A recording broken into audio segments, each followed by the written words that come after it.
Ստեղծվել է զարգացման հիմնադրամ, այսպես ծրագրերի իրագործման հետ կապված եւ մանրամասներ ներկայացրեց։ Այդ մանրամասներից դուք ինչ եզրահանգման եկանք եւ արդյոք այն մտահոգությունները, որ մինչ այդ կարծիքի հետ կապված փարատվեցին։ Ինչ է ներկայացել Արադ Միրզոյանը առավոտյան, ես չեմ տեսել, որովհետեւ զբաղված էին։ Փոխարենը կարդացել եմ այն փաստաթուղթը համատեղ հայտարարությունը, որը ստորագրվել է։ Եվ այս փաստաթուղթը կարդալով մեր մտահոգությունները ոչ միայն չեն փարատվել, այլ ավելի խորացել են։ Մասնավորապես, երբ օգոստոսի 8-ին ստորագրվեց հայ-ադրբեջանական փաստաթուղթը, որ այս իշխանությունները փորձում են ներկայացնել որպես եռակողմ փաստաթուղթ, մենք ինչ ասեցինք, ասենք լավ, եթե բացվում է ճանապարհը, միջանցքը, Ադրբեջանը կապվում է Նախիջևանի հետ։ Բայց Հայաստանի ապաշրջափակման խնդիրը այս փաստաթղթով չի լուծվում եւ ստեղ եթե դուք նայեք որևէ ակնարկ չկա նրանում որ Հայաստանի ապաշրջափակումը վերացում է կար որ հստակ որոշակիություն որ Ադրբեջանը ստանում է անխոչնդոտ անցման իրավունք Հայաստանը ստանում է ինչ որ անորոշ փոխադարձ առավելություններ երբես այս վերջի 2-3 ամիսը Հայաստանը Ադրբեջանի միջով սկսեց ստանալ ցորեն, մի քիչ, մի բուր, մեծամասամբ 4-րդ կարգի եւ բենզին, լավ, մասնակի տրանզիտի իրավունք է տրամադրվել Հայաստանին, որովհետեւ դուք տեսնում եք Հայաստանը միայն ներմուծում է, ոչի բան չի արտանում։ Այստեղ եկավ են ինչ որ ասում են, որ Հայաստանը փաստորեն Ադրբեջանին տրամադրում է միջանցք, փոխարենը Ադրբեջանը Հայաստանին թույլ է տալիս իր տարածքով ինչ որ մի բան ներմուծել եւ նույնիսկ համեմատում էինք Փաշինյանի 2001 թվականի հայտնի հոդվածի հետ, որտեղ 2001 թվականի հայտնի հոդվածի հետ, որտեղ ասում էր, որ միջանցք չտրամադրելը հայի չուզողության հետևանք է։ Միջանցքը տրամադրենք, պետք է թուրքերին, պետք է ամերիկացիներին փոխարենը փող ստանանք։ Այս թուղթն այս դամասներ խոսում է, որտեղ Հայաստանը օրինակ թրիփից որոշակի գումար է ստանում։ Պարզ այստեղ գրված է։ Այսինքն, պարոն Խաչատրյան, վերջացնեմ, էլի գաղափարս, լավ 1000 ներողություն եմ խնդրում։ Սա իրականություն, ասկան, եթե մենք ուզում ենք տարածաշրջանի բոլոր կապողիների ապաշրջափակում, ապա ոչ միայն Ադրբեջանը պետք է Հայաստանի միջով Նախիջևանի հետ կապ ստանա, նաև Հայաստանը պետք է նեղություն Ադրբեջանը Մեղրիի միջով Նախիջևանի հետ կապ ստանա, Հայաստանը պետք է Նախիջևանի միջով անխոչնդոտ անցում ստանա, միանա Արարատի մարզի հետ։ Հայաստանի ճանապարհները, հյուսիսային ճանապարհը պետք է բացվի, Իջևան, Ղազախ ճանապարհի մասն եմ խոսում, նաև դեպի արևմուտք, որովհետև Թուրքիան էլ իր ճանապարհների բացումը, ինչքան էլ այս իշխանությունները պնդեն, թե հայ-թուրքական հարաբերությունները կապ չունեն ադրբեջանական հարաբերություններ, նաև Հայաստանը դեպի արևմուտք պետք է, այսինքն Հայաստանից արևմուտք տանող ճանապարհը Գյումրի Կարս երկաթուղին առնվազն եւ Մարգարով ճանապարհային կապը պետք է ապահովի, ստեղ դա չկա։ Մյուս խնդիրը, որին կուզեի անդրադառնամ, պատասխանեմ բոլոր հարցերին, խոսք եմ տալի։ Ժամանակի հետ է կապված, հայկական աղբյուրները հայկական աղբյուրները նշում էին, որ սպասում են J.D. Vance-ի Ամերիկայի փոխնախագահի այցելությունը Հայաստան։ Եվ եթե սենց թուղթ պետք է ստորագրվեր, տրամաբանական էր դա կապել փոխնախագահի այցի հետ։ Հիմա Արադ Միրզոյանը գնացել ստորագրել է արդյոք J.D. Vance-ի այցը էլի օրակարգում է, թե չէ եւ էլ ինչ պետք է ստորագրեն։ Ես հույս ունեմ, որ այս քննարկման ստորագրման արարողության եւ քննարկումների ժամանակ իրանական հարցը չի արծացվել, որովհետեւ դա մեզ համար բավականին ծանր անվտանգային մարտահրավեր կարող է ստեղծել։ Ստեղծման օրվանից Հայաստանի իշխանությունները կարողացել են աշխատանքային բարեկամական հարաբերություններ ապահովեն թե Միացյալ Նահանգների, թե Եվրոպական միության, թե Ռուսաստանի եւ թե Իրանի հետ։ Մեր ամենածանր, ամենասև զգուշացումը կամ մտահոգությունը, որ մենք ունենք, դա այն է, որ Հայաստանը կարող է ինչ-որ մի պահի դրվի հստակ երկընտրանքի առաջ կամ այս դեպքում մենք իրոք շատ լուրջ անվտանգային մարտահրավերների առաջ ենք կանգնելու։ Հայաստանում Իրանի դեսպանը մտահոգություն է հայտնել, ասել է, որ Թեհրանը մտահոգված է Ամերիկայի Միացյալ Նահանգները կարող է օգտագործել թրիփն իր անվտանգային քաղաքականության շրջանակներում եւ ասել է, որ այս մտահոգությունները փոխանցել են հայ գործընկերներին եւ վերջիններս հավաստիացրել են, որ Հայաստանը երբեք սպառնալիքի աղբյուր չի դառնա եւ ասում է մենք հույս ունենք, որ այս քննարկումները կշարունակվեն բարբերաբար։ Դա այն է, ինչ որ ես ասեցի։ Հարաբերությունների մեջ խնդիր։ Դա այն է, ինչ որ ես ասեցի։ Ես հույս ունեմ, որ այդ հարցը չի քննարկվել։ Չնայած եթե համեմատենք այս միջազգային եւ տարածաշրջանային զարգացումների հետ,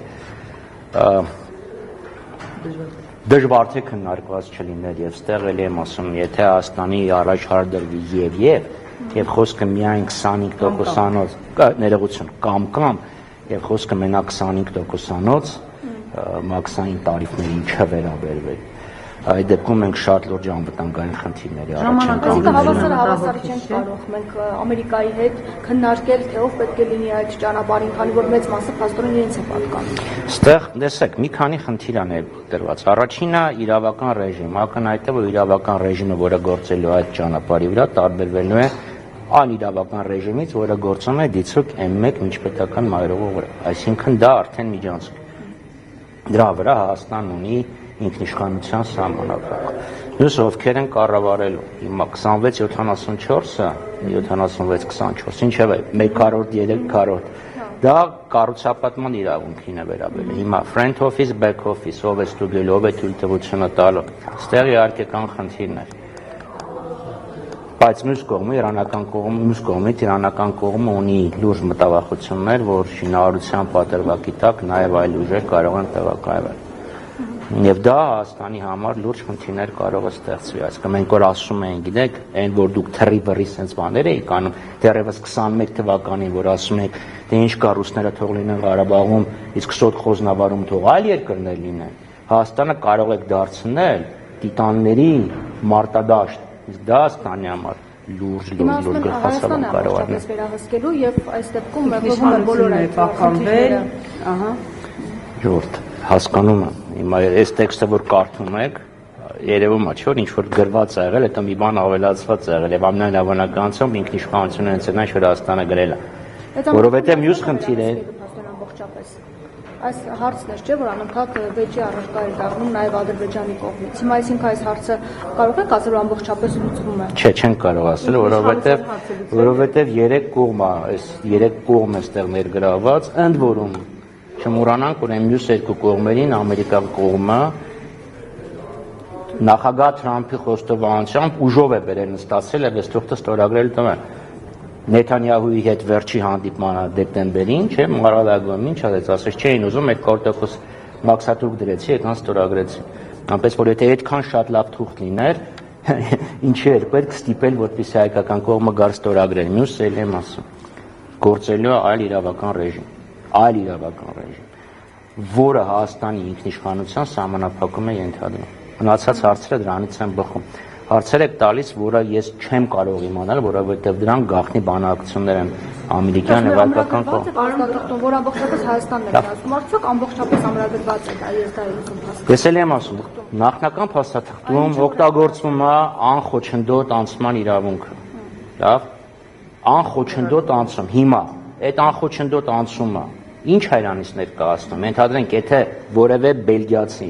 ուզում է Բագրատաշենից իր մեքենայով մտնի Հայաստան, ինքը մի գործառույթներով է անցնելու, չէ, մի կարգավորումներով, իսկ ադրբեջանցին, որը ուզում է Ադրբեջանից մտնի Հայաստան եւ գնա Նախիջևանով դուրս գա այլ գործառույթներով։ Ակնհայտ է, որ ադրբեջանցին ավելի մեղմ ընթացակարգերով է անցնելու։ Դա չի նշանակում ինքնիշխանության նվազեցում։ Ըստ իս ներկայացնում է։ Պարոն Խաչատրյան, եւ փոխադարձության սկզբունքը, փաստորեն, որ Նիկոլ Փաշինյանի սկզբունքներից մեկն է այսպես իմպերատիվ, դա չի պահպանվում։ Ոչ, դա չի պահպանվում, ընդհանրապես չի պահպանվել, կրկնում եմ։ Երբ իրենք խոսում են դրա մասին, որ մենք ասում ենք ինչ է նշանակում, Հայաստանը տրամադրում է Ադրբեջանին անխոչնդոտ անցման իրավունք, Ադրբեջանը մեզ տալիս է ինչ որ անորոշ, կատարյալ անորոշ փոխադարձ առավելություն։ Իրանք ասում են չկա փոխադարձություն։ Հիմա փոխադարձություն գոնե այս թղթով, որը թրիփին է վերաբերվում, մենք չենք տեսնում որևէ փոխադարձություն։ Ադրբեջանը ինչ անցում է տալիս Հայաստանին, չկա այդ հարցը, որ գոնե այս թղթով դա չի լուծում, հետեւաբար Հայաստանի նույնիսկ ներքին ապաշրջափակումը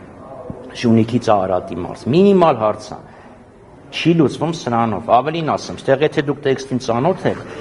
եթե օգոստոսի 8-ի փաստաթղթում ուղղակի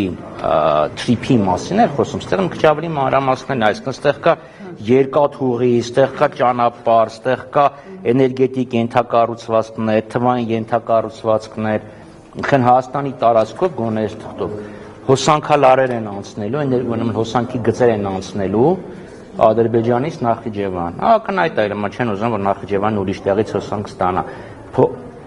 Գազամուղ է անցնելու, գնագրված է, կարող է անցնի։ Հիմա,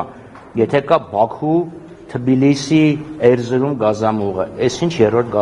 գազամուղի մասին են խոսում։ Եթե կա Բաքու, Թբիլիսի, Ջեյհան նավթամուղը, այս ինչ նավթամուղի մասին են խոսում։ Հայաստանի տարածքով դա որ անցնում է։ Լավ, մենք տեղը ինչ ենք ստանում, բացի նրանից, որ ամերիկյան ընկերությունները կգան, ներդրումներ կանեն, եւ Հայաստանի բիզնես միջավայրը հնարավոր է որ դրանից լավանա եւ բացի նրանից որ Հայաստանը տրանզիտից ինչ որ փող է ստանալու այն ինչ որ ասում է դեռևս 21 թվականին 2001 թվականին Նիկոլ Փաշինյանը այսքան փոխադարձություն միջանց բարի սահմանում Այսինքն սա այն ինչ Ադրբեջանն է ուզում ինչ որ Ադրբեջանն է ուզում Պարոն Խաչատրյան երբ Թրամփը գոնե ներողություն եմ խնդրում գոնե 90%-ով լավ Երբ Թրամփը այս նոր իր վենեսուելական այսպես անուն են դրել միջազգային խաղի կանոնները որոշում է իր ազդեցության գոտիները եւ ասում է որ ես եմ այստեղ այսպես որոշողը կգրավեմ կանեմ եւ այլն հիմա երբ հարավային Կովկասը մշտապես համարվել է խորհրդային միության Ռուսաստանի ազդեցության գոտի այս նախաձեռնության մեջ Ռուսաստանը նույն այդ ամերիկյան օրինակ 70 քանի տոկոս որ ասում է կարող են ընկերություններին հնարավոր կա Նաև այս Մոսկվա, Վաշինգտոն բանակցությունների ֆոնին ներգրավվածության որևէ կազմակերպություն, որտեղ այսպիսի լուր կար, որ ամերիկացիները ակնարկել են, որ կարող են օրինակ ռուսներն էլ մասնակցեն։ Հնարավոր համարում եք։ Ես հիշեցնում եմ նաև Եվրոպական միությունն էր ցանկություն հայտնել եւ հայկական իշխանություններին ասել են, որ դեռ չէ դա քննարկման մեջ է։ Ռուսական ներգրավվածության հարց իրոք շատ կարևոր եւ շատ հետաքրքիր հարց է տալիս։ Տեսեք, Հայաստան ասում է, կտան ճանապարհ, միջանցք Եվ փոխանը դե մենք էլ ենք, տեսեք, արդեն դրական ազդեցություն ունի, Հայաստան ինչ-որ ապրանքներ են գալիս, Ռուսաստանից են գալիս, Ռուսաստանով են գալիս, ռուսական են գալիս, այսինքն թրիփի դիմաց ասում են, տեսեք, ռուսական սորեն եկավ Հայաստան։ Հիմա եթե դե Ռուսաստանին խաղից դուրս ես դնում, ինչ հետևանքներ դա կարող է ունենալ տնտեսական արդյունության մեջ։ Հայաստանի անդամակցությունը ԵԱՏՄ-ին, վերջապես Հայաստանը ԵԱՏՄ-ի անդամ է եւ սահմանահատումները ԵԱՏՄ ընթացակարգերով են որոշվում։ Եվ երբ ես ասում եի գալու եմ մի թավոք սրտի սրանց վարած քաղաքականության արդյունքում կարող է գա մի պահ, երբ ասեն կամ, նաև սա է նկատի ունեի, որովհետև Ռուսաստանը սա համարում էր իր ազդեցության գործի, հիմա ինքն էր համարում։ Եվ Սալավյովի վերջերս գրեհիկ արտահայտությունները, որոնք հնչել են, դա նաև դրա